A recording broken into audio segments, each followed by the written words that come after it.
Well, friends, winter is upon us here in Michigan, and I know this can be a difficult time for a lot of people just because of the gray skies and the cold weather, but I have really come to embrace this season, and there are some things that I thought I would share with you today that really helped me get through the winter season. So I just thought I would share with you some winter decorating ideas that really make us want to be home, and they just bring life to our spaces, and they really just help us to embrace this time of year. So winter is the time for a home. I love that quote, and you can see here that one of the most important things I think is filling your home with delicious scents. I like to use cassia and clove and cinnamon, and I'm just putting this oil in a diffuser. But of course, candles work great too, and I will link my favorite candles in the description below. You can see I have them all over the house. But this time of year, I also like to include some little hearts. I don't know if you noticed them sort of sprinkled throughout my decor. I just thrift for little baskets and heart-shaped objects because with February coming up and Valentine's Day, I just think it's special to kind of be thinking about love this time of year.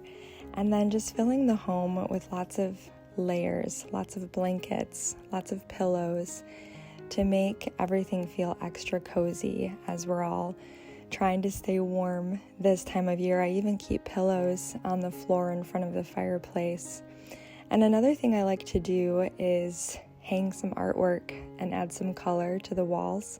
I thrift a lot of my artwork. I find it at antique shops, and I think that just really helps, to brighten up your space and to make it feel alive. And when the skies are gray, you can admire that beautiful scenery and the art that you hang, and it really does help. Winter is a great time for rest. It's a wonderful time to sort of think about the year, to read. I love to have some tea on hand that I make just about every afternoon. And then, of course, incorporating plants. I think live plants in your home really helps, especially for me, just to see that green in your house when the outside is so gray.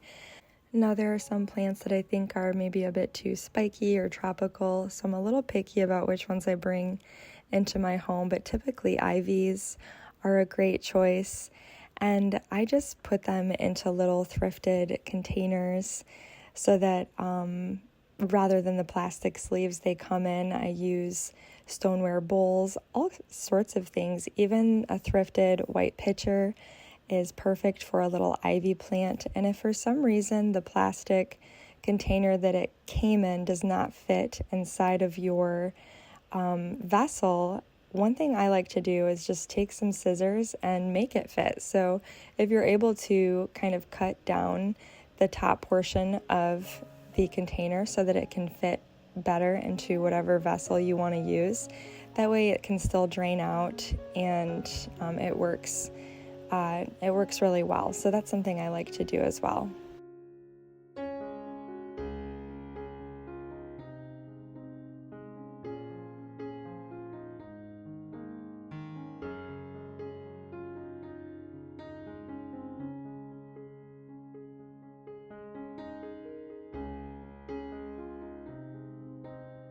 Now, in my kitchen, I shared with you back in December that I got some new hardware for the cabinets. I love this hardware. At first, I wasn't sure about it, but I think the vintage brass pulls are just perfect in this space, and I will link those for you if you're interested. But we also ordered a new light fixture for above the sink, and unfortunately, I think I might return it. It's a little bit heavy. I thought maybe a lantern style would be pretty in there. What do you guys think? I'm feeling like it's a little too heavy. I don't know. I can't explain it, but I'm living with it for a few days. Anyways, another thing that really helps during this winter season is just to really embrace your kitchen and being in there and baking and utilizing it. I know in the summertime we want to be outside. We're grilling a lot. We're making simple meals, but wintertime is all about comfort food. And really just improving your skills as a cook. And that's a challenge I have for myself this year, trying new recipes and different combinations. And so tonight I thought I would try something. This sounded delicious. I'm just making some meatballs. This is a meatball recipe I've used for years.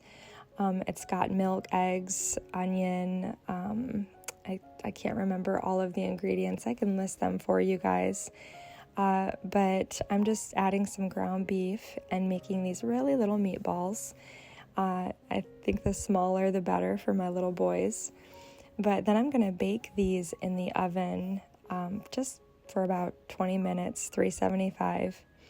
And once those are done baking, I'm going to make a delicious sauce, but it's not your typical red sauce. I'm going to do something a little bit different, and I'll show you guys here in a moment. But another thing I love to do during the winter season is roast vegetables. We love roasted vegetables. It just adds the most amazing flavor. I've packed this sheet pan kind of full. Usually you don't want to pack it quite so full. Otherwise your veggies might just steam rather than roast. But I've got some Brussels sprouts, some asparagus, some snap peas, and I'm just seasoning them with salt, pepper, olive oil.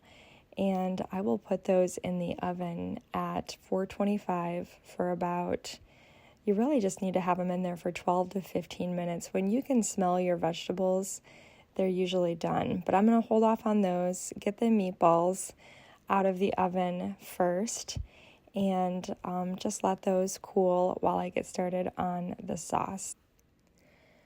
So I just made a roux with some butter and flour, 2 tablespoons of butter, 2 tablespoons of flour. I added some beef broth, let it come to a simmer. It was nice and thick, and then I added some heavy cream to that thickened beef broth. And to that mixture, I added some garlic powder, some parsley, some Parmesan cheese. Oh my goodness, it turned out so delicious. Salt, pepper. I believe I added some onion powder as well. And I just let this simmer and come together.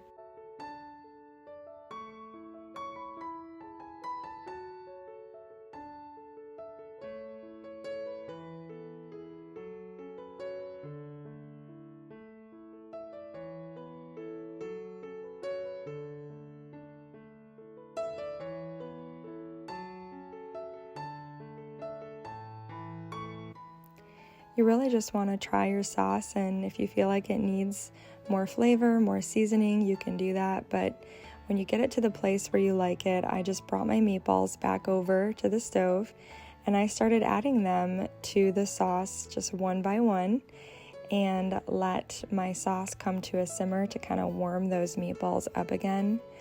And oh my goodness, you guys, this just turned out so delicious.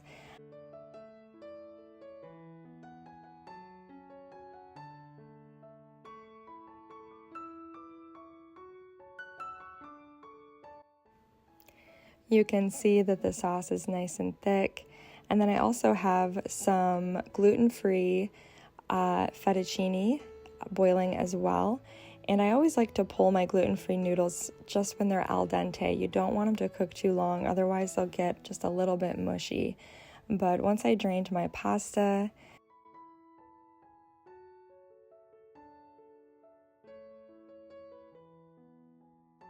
I also pulled my roasted vegetables out of the oven.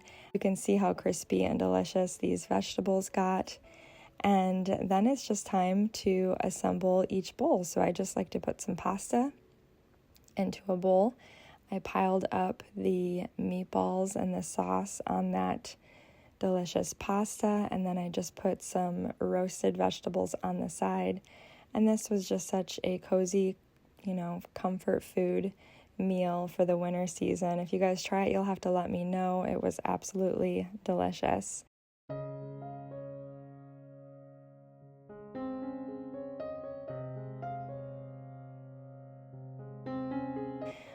After I cleaned up all the dinner dishes, I wanted to show you guys something. A lot of you asked about my hair in my last homemaking video. So I know this is a little out of the ordinary for me to be sharing, but I thought I would just kind of explain to you what I've been doing lately with my hair. So essentially, I'm using these heatless curlers, and the ones I used in my last video are a little bit different than this one. I've not quite figured those out yet, to be honest. This one, I feel like I have figured out for the most part, but essentially what you're wanting to do is just wrap your hair around this curler or this, foam. It's covered in silk, but you just want to wrap your hair around it in the direction that you want the curls to go. But you can see that piece that I'm holding in my mouth. You want to reserve one piece to kind of go in the opposite direction of the rest of your hair so that it keeps the hair in place, if that makes sense. So you'll see what I'm talking about here in a second. Once I get all of my hair wrapped around this curler, which by the way, I took a shower, my hair is almost dry. So I like to do it when it's just a little bit damp. And I also spray some texturizing spray in my hair as well to help it to hold the curl a little bit better. But you can see how I'm wrapping this other piece in the opposite direction. And then I just go ahead and put a hair tie at the bottom there. And that's what I do. And so I'm going to do it again on the other side, but I'll speed it up for you guys so that you can see just one more time how I do it.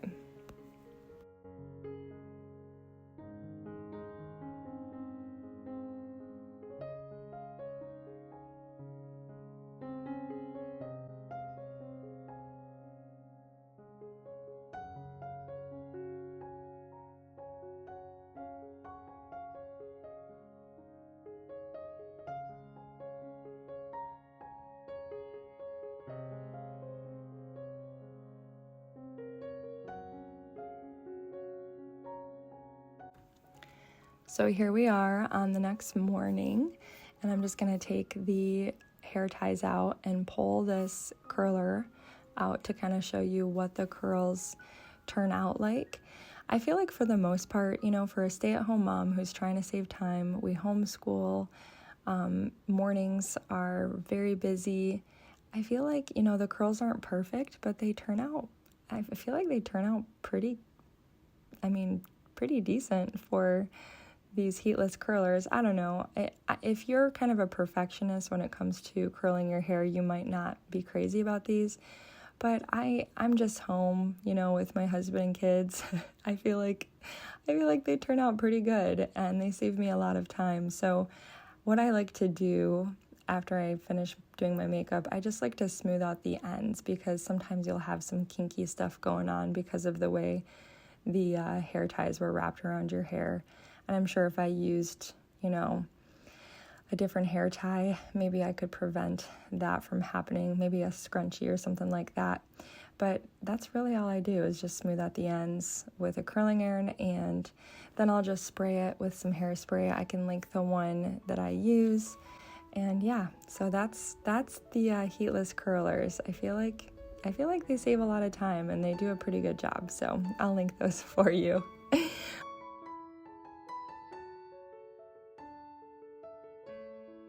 One other thing that I wanted to share with you is my sourdough bread. So I've been baking a lot of sourdough bread, and I have the recipe on my blog. You guys can check it out. I can add a link. But for this particular video, I decided to try something different. One of my friends over on Instagram said that she threw her sourdough bread into a loaf pan and baked it at 375 for 40 minutes. So I made this bread dough last night, just like I always do. It's been in my kitchen since 8 o'clock, 9 o'clock the night before, and I am just going to give it one final stretch and put it inside of a bread loaf pan.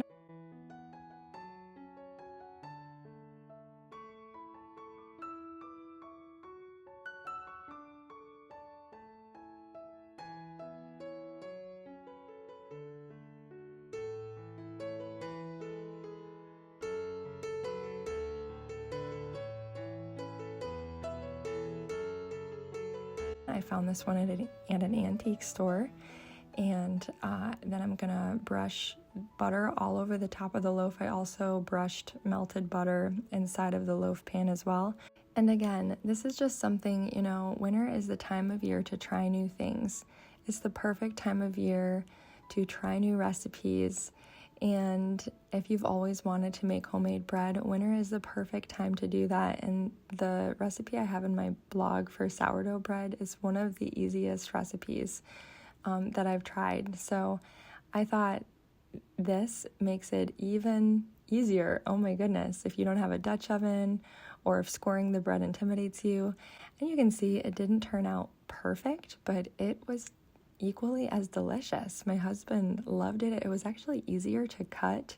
It makes for better like sandwich bread if you want to do PB&Js for your kids or whatever.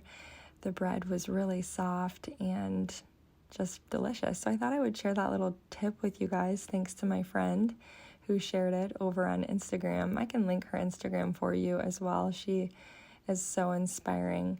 But my boys and my husband really enjoyed this. So I thought I would share that final tip with you guys and encourage you to get in the kitchen this winter and do some baking. All right, guys. Well, thank you so much for watching today. I hope these tips sort of helped you in your own home during this winter season, and I will see you guys all next time. Thanks for watching, guys. Bye-bye.